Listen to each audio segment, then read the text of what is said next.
तो प्रवास सुरू झाला. 1920 नंतर खेड्याकडे चला असं महात्मा गांधींनी सांगितलं आणि शहरी भागात जे पांढरेपेशी लेखक होते ते ग्रामीण भागाकडे वळायला लागले. त्यामध्ये श्रीमा माटे यांचं उपस्थांचे अंतरंग यापासून ग्रामीण साहित्याचं चित्रण यायला लागलं. शंकर पाटील असतील, दमन मिरासदार असतील, अशा दमदार लेखकांनी, गलत टोकळ असतील, अन देशपांडे असतील, अशा साहित्यिक मंडळींनी ग्रामीण चित्रण करायला सुरुवात केली. आणि खऱ्या अर्थाने 1990 नंतर ग्रामीण साहित्यामध्ये ज्यांचा उल्लेखनीय अशी कामगिरी आहे असे डॉक्टर कैलास दौंड आज आपल्याला व्याख्याते म्हणून लाभले आहेत. त्यांच्या कविता संग्रह, कादंबरी, त्यांची कादंबरी मुंबई विद्यापीठाच्या MA अभ्यासक्रमामध्ये लागलेले आहे.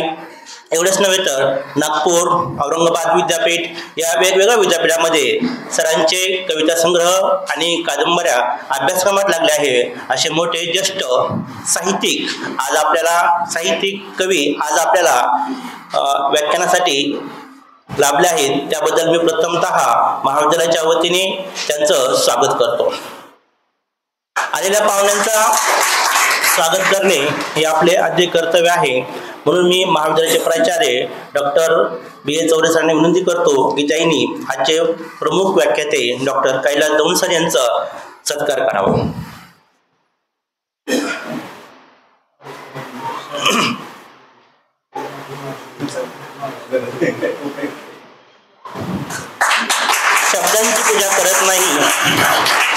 शब्दांची पूजा करत नाही मी, माणसासाठी आरती गातो. ज्यांच्या गावात उजेड नाही अशांना प्रकाश देतो. अशा ग्रामीण जीवनाचं चित्रण करून ग्रामीण जीवन शहरी भागातल्या वाचकापर्यंत पोहोचवण्याचं काम डॉक्टर कैलास दौंड करत आहात. त्यांच्या कापूस काळा कादंबरी असेल किंवा इतर सगळं कविता असेल, यामध्ये प्रामुख्याने ग्रामीण जीवनाची, ग्रामीण जीवन, ग्रामीण संस्कृती, ग्रामीण बोली भाषा याचा प्रामुख्याने आपल्या लेखनामध्ये सरांनी चांगल्या प्रकारे चपकलपणे उपयोग करून घेतला आहे. आणि मी जास्त वेळ न थांबता आजच्या प्रमुख वक्ते डॉक्टर कैलास दौंड सरांना विनंती करतो की त्यांनी आमच्या विद्यार्थ्यांना मार्गदर्शन करावा. धन्यवाद.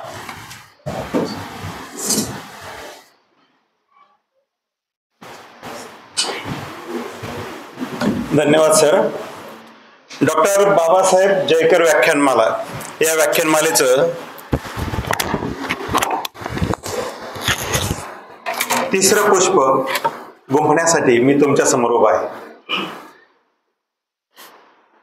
पाथर्डी शहरातील, ज्याला सांस्कृतिक केंद्र म्हटलं जातं, अशा बाबूजावाड महाविद्यालय पाथर्डीचे सन्माननीय प्राचार्य डॉक्टर चौरे सर, त्याचप्रमाणे वैशाल व्याख्यानमालेचे समन्वयक, आता ज्यांनी प्रास्ताविक केलं ते डोळस सर, समन्वयक पालवे सर, सर्व प्राध्यापक वृंद आणि ज्यांच्या हातात भारताचं भवितव्य आहे असे सर्व तुम्ही विद्यार्थी मित्रांनो. आधीच्या व्याख्यानामध्ये तुम्ही सिनेमा क्षेत्रातील करिअर संधी आणि नंतर मुलखा वेगळी माणसं या विषयावरची व्याख्यानं ऐकलेली आहेत. आज मराठी कवितेतील मराठी सामाजिक कविता याविषयी आपण ऐकणार आहोत.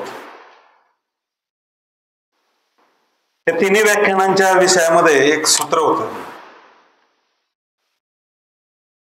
शिकतो कशासाठी आपण? तर शिक्षणाचा हेतू हा आहे की सुजाण नागरिक निर्माण करणे, आणि शिकल्यावर आपल्या वर्तनात बदल होतो. कोणाला सांगायची गरज नाही पडली पाहिजे मी शिकलेलो आहे, मी BA झालोय, BCom झालोय, BSc झालोय, BCS झालोय, सांगायची गरज नाही पडली पाहिजे की त्या माणसाच्या वर्तनातूनच माणसाला असं वाटलं पाहिजे की अरे काहीतरी शिकलेलं दिसतोय.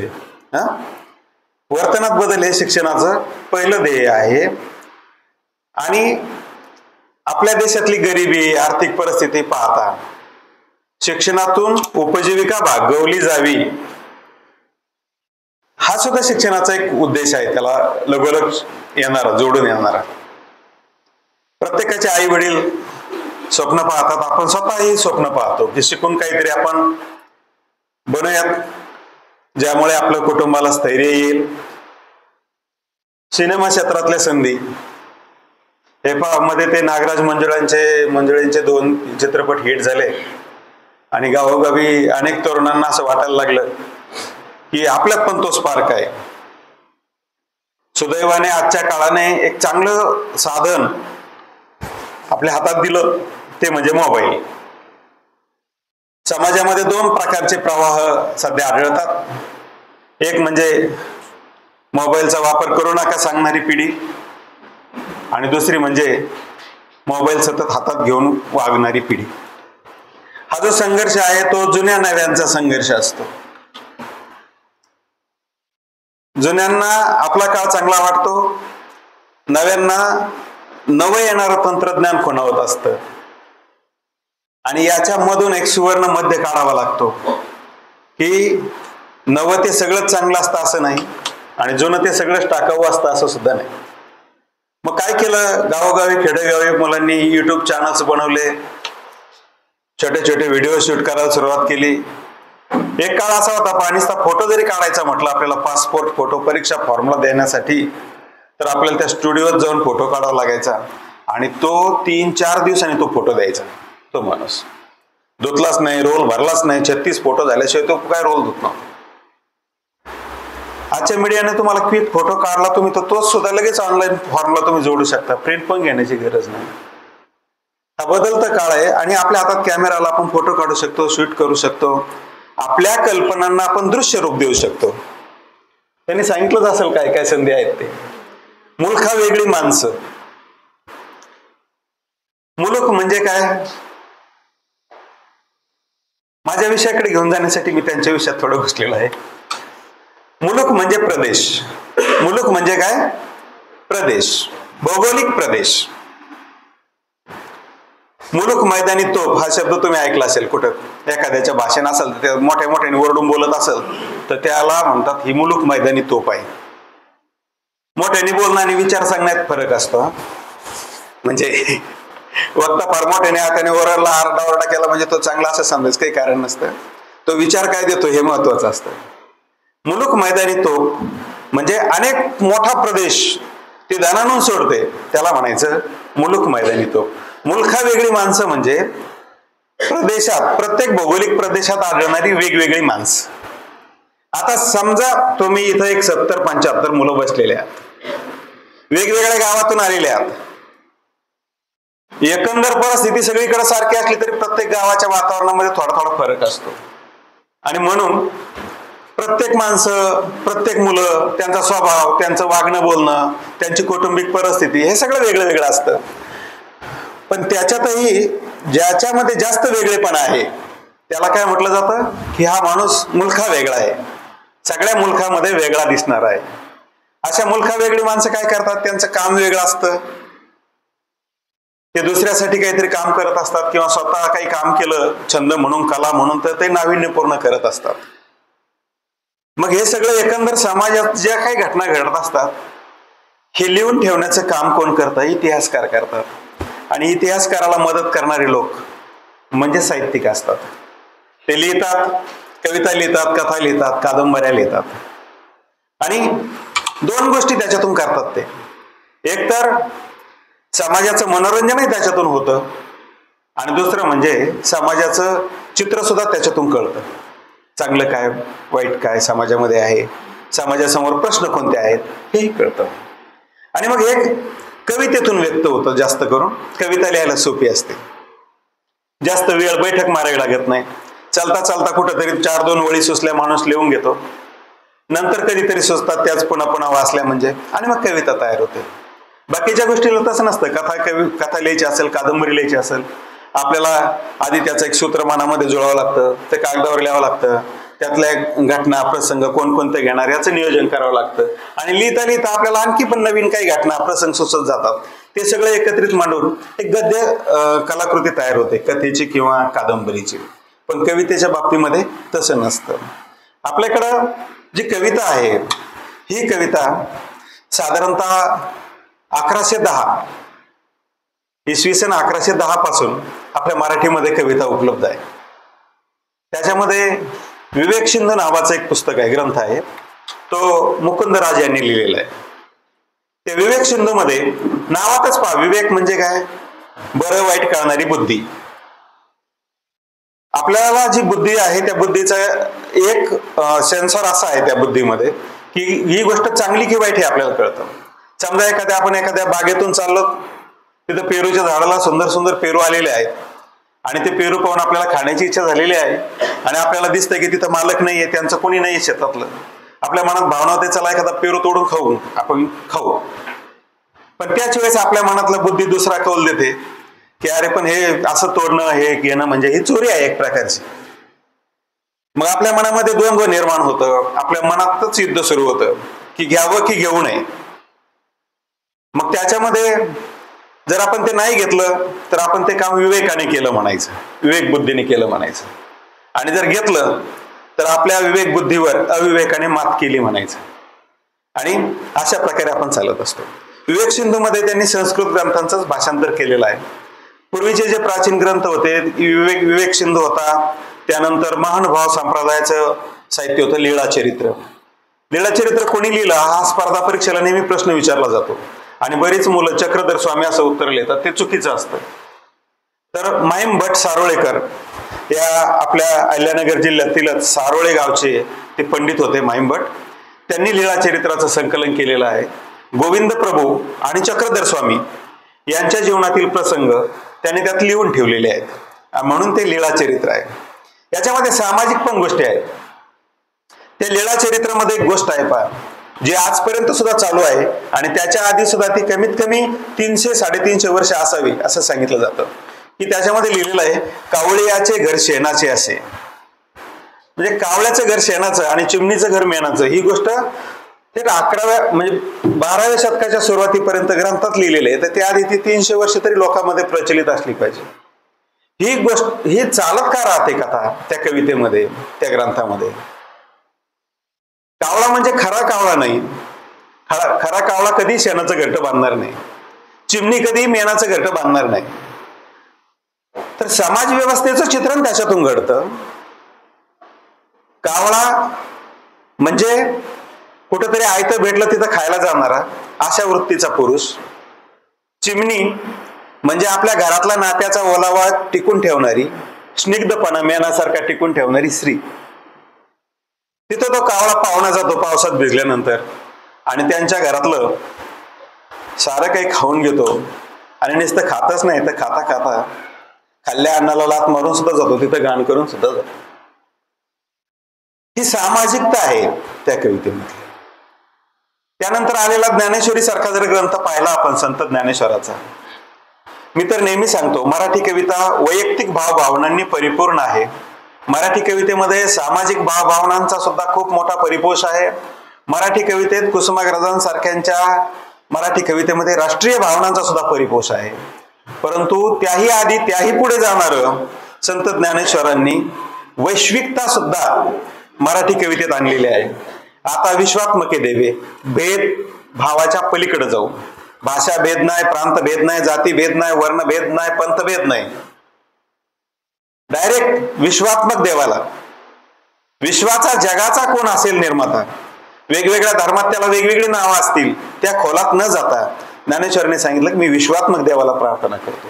कारण का, हे विश्वच माझं घर आहे, हे विश्वच माझे घर, ऐशी मती ज्याची स्थिर, किंबहुना चराचर आपणच झाला. हे देवाचं वर्णन करताना लिहिलेलं आहे त्यांनी भगवद्गीतेमध्ये.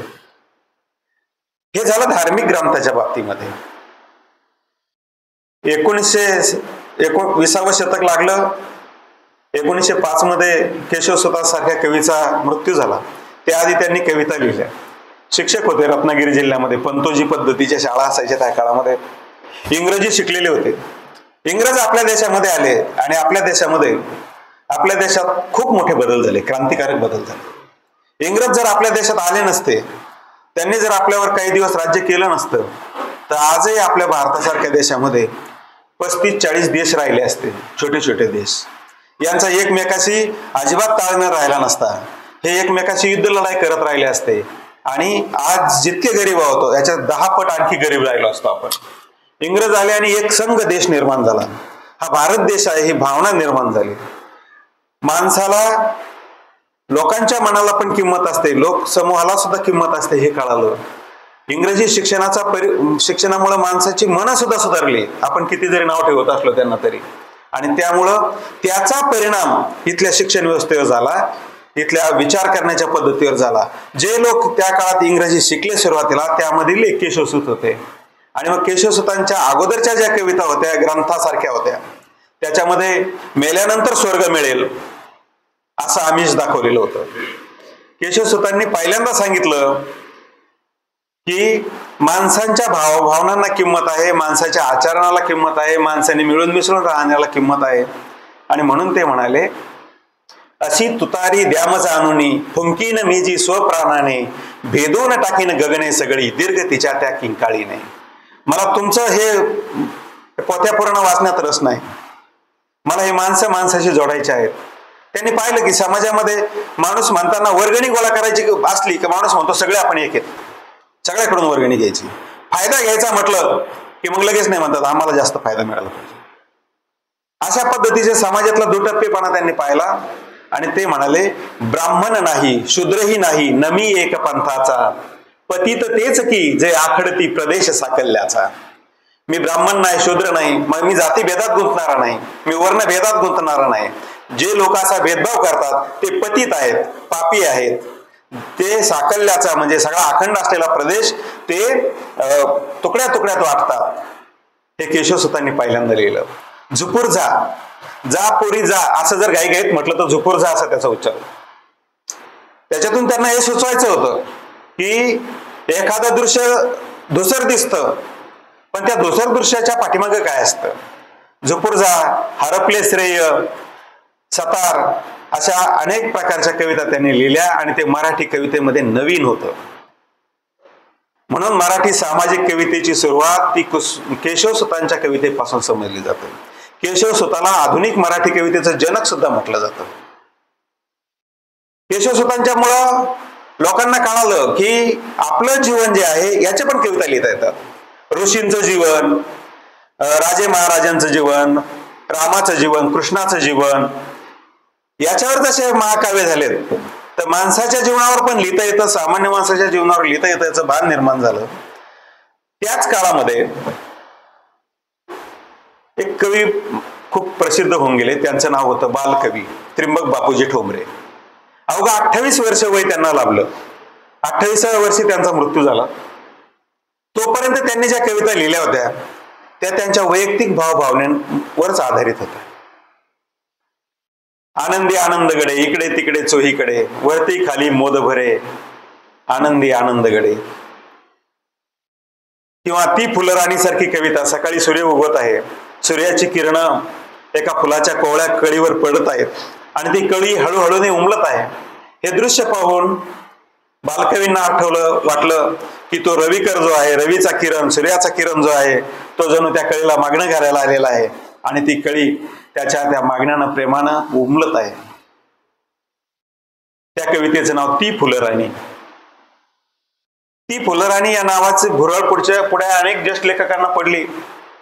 पु ल देशपांडे सारख्यांनी ती फुलराणी नावाचं नाटक लिहिलं. तो रविकर का गोजिरवाना आवडला आमच्या राणींना, लाज लाजली त्या वचनांनी साधी भोळी फुलराणी. प्रणय चंचला त्या भ्रुलीला माहित नव्हत्या कुमारिकेला, आईच्या मांडीवर बसून झोके घ्यावे गावी गाणी याहून ठावे काय ती येला. एक सुंदर वर्णन आहे, पण या सामाजिकता कुठे नाही. माणसाला दोन्ही गोष्टीची गरज असते.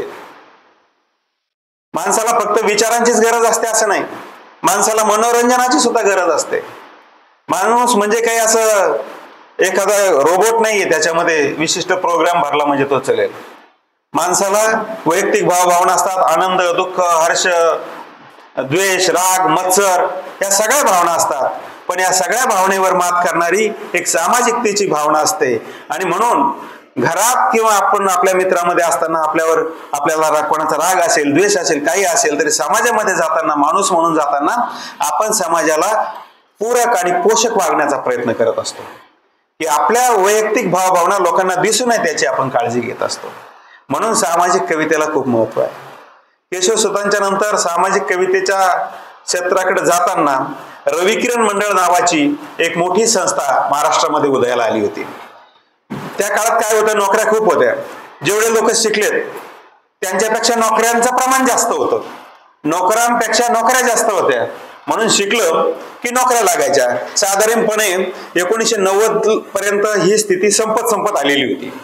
1990ला ही स्थिती संपली, जागतिकीकरण स्वीकारलं आणि आपल्याला शिक्षण आणि नोकऱ्याचा काही संबंध राहिला नाही. किती गुणवत्ता असू द्या, नोकरी लागेल याची शाश्वती नाही, असं चित्र निर्माण झालं. रविकिरण मंडळाच्या काळामध्ये बरेचसे कवी हे नोकरीनिमित्त मुंबईला राहत होते. नोकऱ्या करायचे आणि छंद म्हणून कविता लिहायचे. असं ठरलं त्यांचं की एक दिवस सगळे भेटले आणि त्यांनी असं ठरलं की आपण एकमेकाच्या कविता एकमेकाला वाचून दाखवल्या पाहिजेत. मग आता त्यांनी एक त्याच्यावर पर्याय शोधला की दर रविवारी एखाद्याच्या घरी जायचं, तिथं चहा पोहे भजी वगैरे खायचे आणि एकमेकाच्या कविता एकमेकाला ऐकवायच्या. ह्या संकल्पनेतून रविकिरण मंडळ उदयाला आलं. त्याच दरम्यान डोळ्यामध्ये ध्रुवकिरण मंडळ सुद्धा उदयाला आलं. यांनी पण त्या कविता लिहिल्या की खेड्यापाड्यातलं जीवन, शेतातलं मोठ नाडा विहीर, वेगवेगळी पिकं, जनावर, आई वडील आजी आजोबा, खेड्यामध्ये चालणारा पाहुणचार किंवा रस्त्याने चालणाऱ्या वाटसरूला सुद्धा जेवण कर बाबा, आग्रह कर, अशी माणुसकी त्यांनी त्या कवितेमधून मांडली आणि खेड्याचं जीवन हे जगाच्या समोर आलं. एक प्रकारे ती कविता स्त्रियांच्या जात्यावरल्या गाण्यासारखी होती, परंतु त्याच्यामध्ये सामाजिकता अशी होती की शेतकऱ्यांचं काय जगणं आहे, खेड्यातल्या माणसांचं काय जगणं आहे हे शहरातल्या लोकांना माहीत झालं, उच्चभ्रू लोकांना माहीत झालं. आणि त्याच दरम्यान की जळगावकडून एक कवी आकाशवाणीमध्ये नोकरीला लागले होते. नंतर त्यांनी भारतभर इकडे तिकडे बदल्या होत सेवा केली. असे बाळ सीताराम मर्ढेकर, बासी मर्ढेकर नावाचे कवी. मराठीमध्ये केशवसुतांच्या नंतर जर कोणाचं नाव घेतलं जाईल कवितेमध्ये तर मर्ढेकरांचं नाव घेतलं जातं. कारण का, मर्ढेकरांनी अत्याधुनिक, त्या काळाचं अत्याधुनिक जग कवितेत आणलं.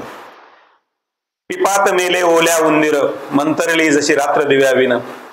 त्या काळातल्या प्रतिमा, लोकांचे ताणतणाव, कंपन्यातलं नोकरांचं जीवन, हे सगळं त्यांनी त्यांच्या कवितेत आणलं. आणि मग त्याही माणसाला वाटायला लागलं की आपल्यावर सुद्धा कविता होतात. मग कवी नारायण सुर्वे सारखे कवी नंतर पुढे जन्माला आले. नारायण सुर्वे तर रस्त्यावर सापडलेलं मुलं होतं स्वतः. त्यांना टाकून दिलं कुठल्या तरी त्यांच्या आईनं रस्त्यावर. गिरणीचा भोंगा वाजला, कामगारांची सुट्टी झाली. बाहेर येताना टोळकं जमलं, ते बाळ कोणाचं आहे म्हणून रडत होतं. गंगाराम सुर्वे सारखा एक सुहृदय माणूस गिरणी कामगार पुढे आला. त्याला ते पावलं नाही, त्याने ते बाळ हातात घेतलं. सगळ्यांना विचारलं कोणाची हरकत नसेल तर मी याला घरी नेऊ का. घरी घेऊन गेले. घरी घेऊन गेल्यानंतर त्यांची बायको म्हणाली, त्याला ते म्हटले बघितलंस का. ते म्हटले काय बघायचं, रोज तुमच्याकडे बघण्यासारखं काय असतं. त्याला नाही पण आज वेगळं आहे बघ. बघितलं, हातामध्ये बाळ होतं. त्याने कोणाचं उचलून आणलं, पोलीस केस होईल, भांडणं होतील, काही भानगडी होतील. ते म्हणे नाही अरे हे रस्त्यावर पडलं होतं, खूप रडत होतं, माझ्या मनात प्रेम निर्माण झालं आणि आता तू याला सांभाळायचं. जर कोणी याला घ्यायला आलं, त्याचे आई वडील असतील तर आपण देऊन टाकू, पण तोपर्यंत याला सांभाळायचं. कोणीही आलं नाही. पोलिसाच्या परवानगीने त्यांनी घरी आणलेलं होतं. तो नारायण सुर्वे 11 वर्ष मुंबईमध्ये राहिले. 11 वर्षानंतर ती कोहिनूर मिल बंद पडली, मिल नंबर 3. गंगाराम सुर्वे कोकणातले होते, ते रत्नागिरीला गेले. त्यांची पण गरिबी होती. जाताना ते नारायणला सांगून गेले, नारायणा जोपर्यंत आम्ही इथं होतो तोपर्यंत तुला सांभाळलं, पण आमच्या गावी नेऊन आम्ही तुला सांभाळू शकत नाही, तू तुझं बघ. मग एक घोड्याला जशी आपण बैलाला पात्र्या ठोकतो तशी घोड्याला नाळ ठोकणारे लोक असतात. मग याकूब नावाचा एक मुस्लिम माणूस होता, त्याच्या ताब्यात नारायण सुर्वेला दिलं आणि त्याला म्हटलं आता याच्याकडे काम करायचं. असे जीवनाचे टक्के टोनपे खात खात नारायण सुर्वे एका 4थी पर्यंत शिकून महानगरपालिकेच्या शाळेमध्ये शिपाई झाले. शिपाई झाले तर त्यांना कविता लिहिण्याचा छंद होता. डोंगरी शत माझं बेनू किती त्यांनी एक कविता लिहिली होती. ते शाळेच्या गॅदरिंग मध्ये त्यांनी बसवलं होतं लोकांनी आणि ते गेटवर चपराशाचं काम करत होते. त्यांना खूप आनंद होत होता, आपलं कविता पोरं नाचत म्हणतायत. त्यांना माहित नव्हतं ज्यांनी बसवली त्यांना आपल्या शिपाईने लिहिलेले आहे म्हणून. नंतर ते शिकले, 7वी झाले. त्या काळात 7वी झालं तरी बी शिक्षकाची नोकरी लागायची. महानगरपालिकेच्या शाळेतच शिक्षक झाले आणि त्यांनी माझे विद्यापीठ नावाची कविता लिहिली. कोणतं विद्यापीठ? मुलांना तो मला सांगतोय गंमत म्हणून. कालपासून सोलापूर विद्यापीठातले एक मराठीचा एक प्रश्न संपूर्ण सोशल मीडियावर व्हायरल झालाय. तीच नारायण सुर्वे यांची कविता आहे. 2 दिवस दुःखात गेले, 2 वाट पाहण्यात गेले, हिशोब करतो आहे डोईवर किती राहिले उन्हाळे. शेकडो वेळा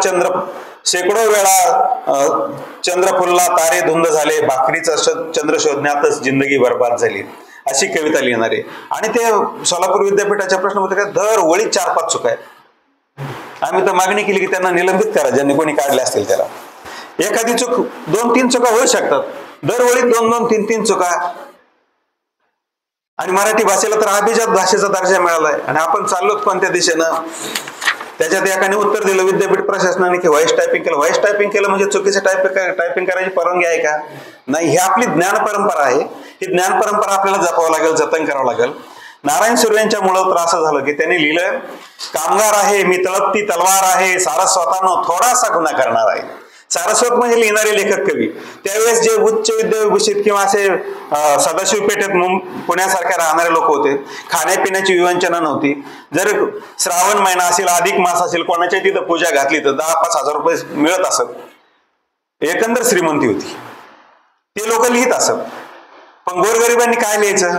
नारायण सुर्वेंनी सांगून ठेवलं की हे लेखकांनो, मी गुन्हा करणार आहे. माझं जग त्याच्यात आणलेलं आहे. थोडे साहिलेले पाहिलेले आहे. माझ्या अनोख्या जगाची गंध वेनाही त्यात आहे. माझं जग, माझ्या घामाचा वास माझ्या लेखनात आहे. त्यांनी पहिल्यांदा सांगितलं. म्हणून केशवसूत, मर्ढेकर आणि नंतर नारायण सुर्वे यांची नावं घेतली जातात. त्याचबरोबर महानगरामध्ये शहरं वाढली, खेड्यातली लोक शहरात गेली. पूर्वी 7 बेटापुरतं मर्यादित असलेलं मुंबई त्याचे 3 जिल्हे झाले आणि 4था जिल्हा निर्माण करण्याची प्रक्रिया आता सुरू झाली. रायगडमध्ये त्याचं पसरता येते. सगळे लोक मोठ्या शहरात गेलेत. पुण्यावरून नगरला यायला पूर्वी 2 तास लागायचे. नॉनस्टॉप एसटी असेल तर. आम्ही 92ला यायचो. 2 तास. आता 4-4 तास एसटी येत नाही. कारण का? महानगरामध्ये झालेली प्रचंड गर्दी. अंतर तर तेवढंच आहे, पण गर्दी एवढी झालेली आहे की त्याच्यातून वाहन बाहेर निघत नाही. महानगर फुगलेली आहेत. तिथं बकाल पण वाढलंय.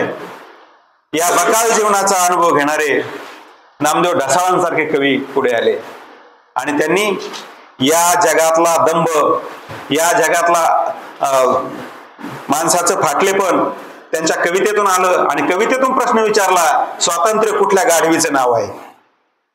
कसं असतं स्वातंत्र्य आणि कुठे आहे स्वातंत्र्य? त्यांची भाषा तर तुम्ही खुशाल लायब्ररीमध्ये एखादं पुस्तक मिळालं नारायण आपल्या यांचं नामदेव ढसाळांचं तर वाचा. गोलपिठा वाचा.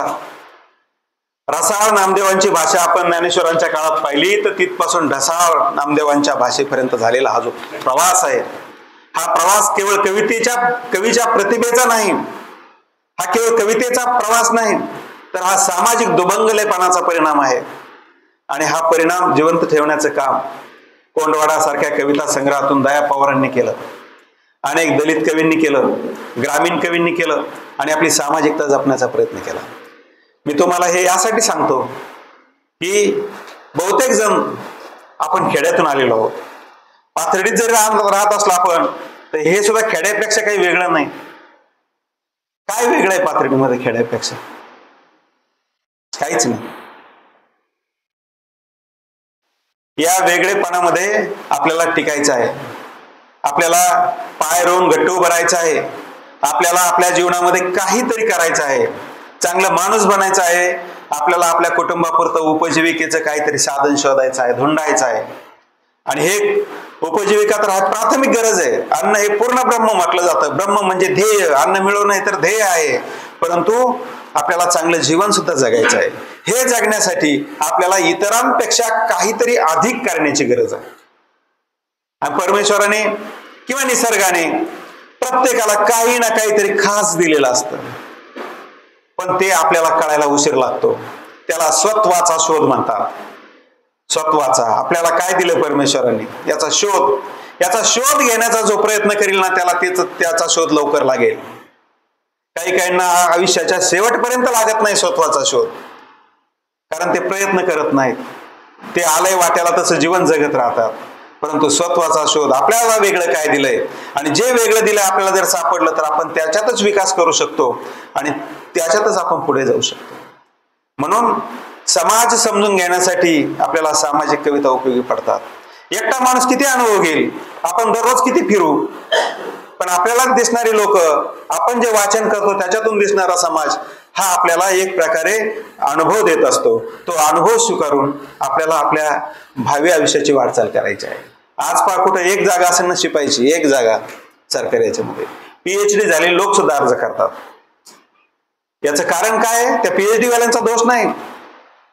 आपल्या देशामध्ये शिक्षित लोकांसाठी नोकरीच्या संधी उपलब्ध नाहीत हे त्याचं कारण आहे. आणि मग उपजीविकेसाठी माणूस काय करतो, चला कोणती का होईना नोकरी, कोणतं का होईना काम, इथं हात तर कोट्यवधी आहेत, पण कोट्यवधी हाताला काम देणारा कोणी नाही. इथं काम देणारा माणूस पाहिजे. राजर्षी शाहू महाराजांनी जेव्हा दुष्काळ पडला तेव्हा त्यांनी दुष्काळामध्ये धोरण राबवलं. त्यांनी तर तैनाती फौजेच्या अटी स्वीकारलेल्या होत्या, इंग्रजांचे ते मांडलिक होते, परंतु त्यांना त्यांच्या राज्यातले धोरणात्मक निर्णय घेण्याचं स्वातंत्र्य होतं. त्यांनी सांगितलं लोकांना, व्यापाऱ्यांना सांगितलं ना थोडं स्वस्त धान्य द्या, तुम्हाला तुमचा जेवढा तोटा होईल तेवढा मी राजकोषातून पैसे देईल तुम्हाला. या लोकांना कामावर बोलवा, यांच्याकडून काम करून घ्या आणि कामाच्या बदल्यात पैसे द्या, फुकट नको. फुकट खाण्याची सवय लागली की माणूस काही करेन असा होतो. सगळ्या गरजा जर आपल्या भागल्या तर आपण कशासाठी धडपड करायची, धडपडीला काही अर्थच राहत नाही, सगळंच आपल्याकडे उपलब्ध असेल तर.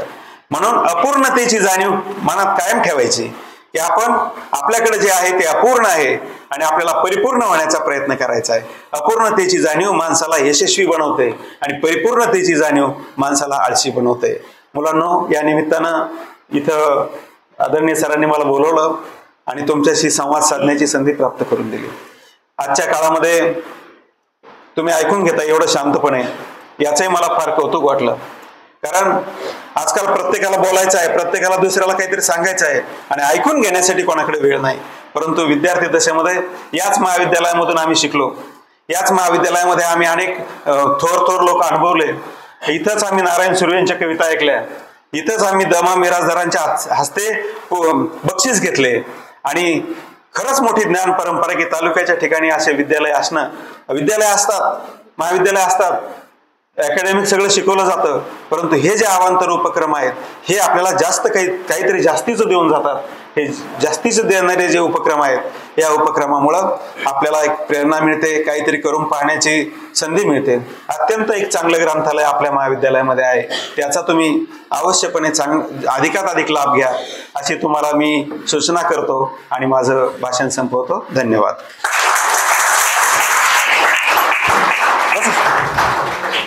धन्यवाद सर. आपण भारतीय कृतीची इथून वाटचाल बंदीतून खंडापासून केंद्र झाल्यानंतर भारतीय कविता कशी बदलत गेली.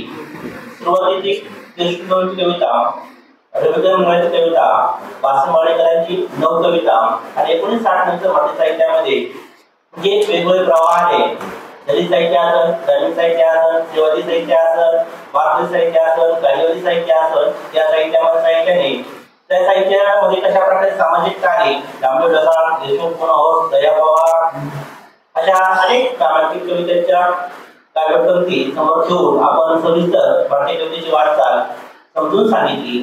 त्याबद्दल मी आपले आभार मानतो आणि यानंतर या कार्यक्रमाचे अध्यक्ष माननीय मारुती प्राचार्य डॉक्टर सौरभ विनंती करतो राजेशजी म्हणून सर 2 मिनिट आपलं हे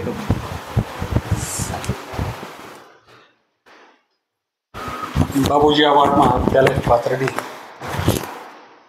आणि सावित्रीबाई फुले पुणे विद्यापीठ यांच्या संयुक्त विद्यमाने आयोजित डॉक्टर बाबासाहेब जयकर व्याख्यानमाला. आज आपण 3 दिवसापासून हा कार्यक्रम ऐकतो आहोत. 3ही दिवस वेगवेगळे व्याख्याते तुम्ही अनुभवले आहेत, ऐकले आहेत. आज या व्याख्यानमालेच्या निमित्तानं आपल्याकडं पाथर्डीच नव्हे तर पूर्ण महाराष्ट्रामध्ये प्रसिद्ध असणारे मराठीमधील किंवा मराठी साहित्यामधील अत्यंत गाजलेलं आणि मोठं नाव, ज्याचं आपल्याला म्हणतो ना घर की मुर्गी दाल बराबर, म्हणजे आपल्याला जे जवळचं असतं त्याचं महत्त्व वाटत नसतं, परंतु माननीय कैलास दौंड यांचं नाव आपण बाहेर गेल्यानंतर मी ज्या ज्या विद्यापीठामध्ये गेलो, ज्या ज्या महाविद्यालयामध्ये गेलो, तिथं अत्यंत सन्मानानं आदरानं घेतलं जातं. सरांच्या साहित्यावर अनेक विद्यार्थी PhD करत आहेत. सरांचं साहित्य अनेक विद्यापीठामध्ये सिलेबसला शिकवलं जातं.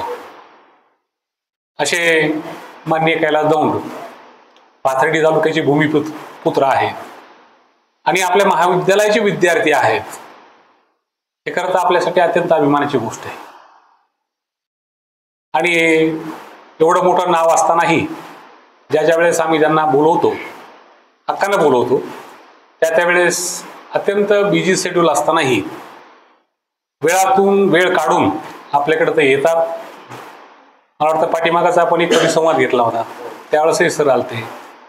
असे वेगवेगळे कार्यक्रम साहित्याच्या निमित्ताने जे जे आयोजित होतात त्या कार्यक्रमाला ते उपस्थिती लावतात, मार्गदर्शन करतात.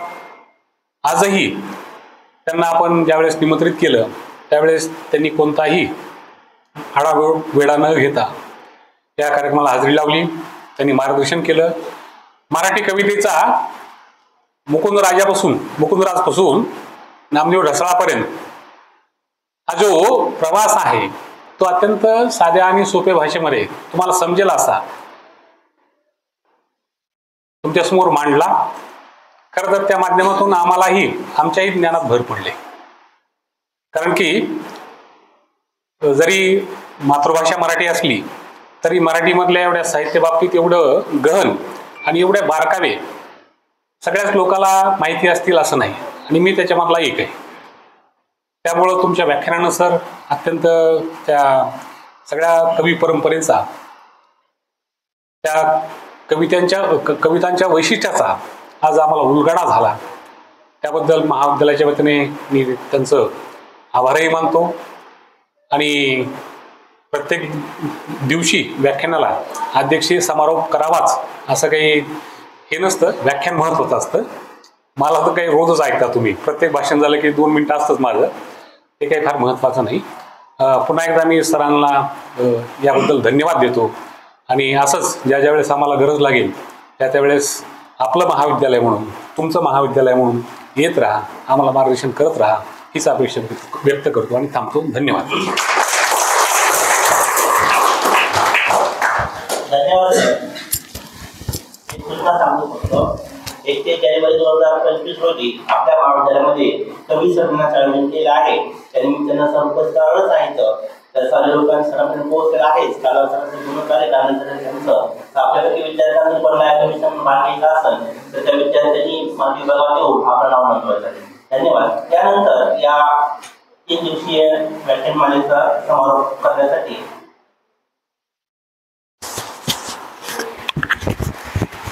आभार प्रदर्शन करण्याकरता मी आमंत्रित करतो प्राध्यापक दत्त भरत पाटील सर यांना.